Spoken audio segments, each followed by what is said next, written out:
আসসালামু আলাইকুম ভিউয়ার্স, লন্ডনমালা ভয়েসের পক্ষ থেকে আপনাদের সবাইকে স্বাগত জানাচ্ছি। এই মুহূর্তে যে আপডেট নিউজটি নিয়ে আসলাম সেটি হচ্ছে আপনারা জানেন যে দেশে আ নানান স্থানে সংঘর্ষের ঘটনায় এ পর্যন্ত ১০০ জনের মৃত্যু হয়েছে। জাস্ট যখন আমি এই নিউজটি পড়ছি ঠিক তখনই আপডেটটা আসলো যে ১০০ জনের মৃত্যু হয়েছে।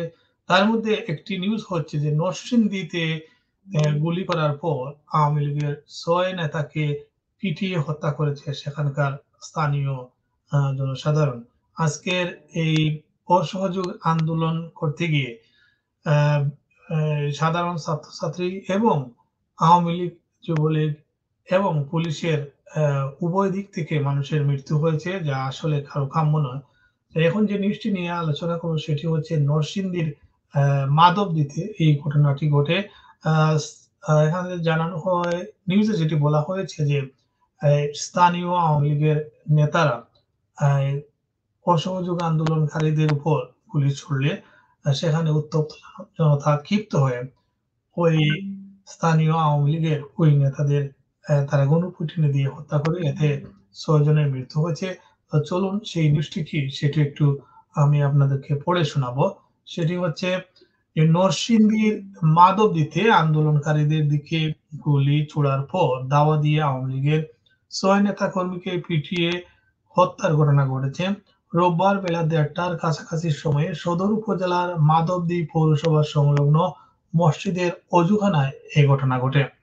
নিহত ৬ জন হলেন চরদিঘলি ইউনিয়ন পরিষদের চেয়ারম্যান দেলোয়ার হোসেন শাহীন, সদর উপজেলার চেয়ারম্যান আনোয়ার হোসেনের ছোট ভাই, শহর মৎস্যজীবী লীগের সভাপতি দেলোয়ার হোসেন, যার বয়স ৪৮, জেলা স্বেচ্ছাসেবক লীগের সাবেক সভাপতি মনিরুজ্জামান ভূঁইয়া, বয়স ৪২, আ মহিষড়া ইউনিয়ন আওয়ামী লীগের সাংগঠনিক সম্পাদক আব্দুল জলিল, বয়স ৩৫, আওয়ামী লীগ কর্মী ওমর ফারুক ৩৫ ও কামাল হোসেন ৩৫।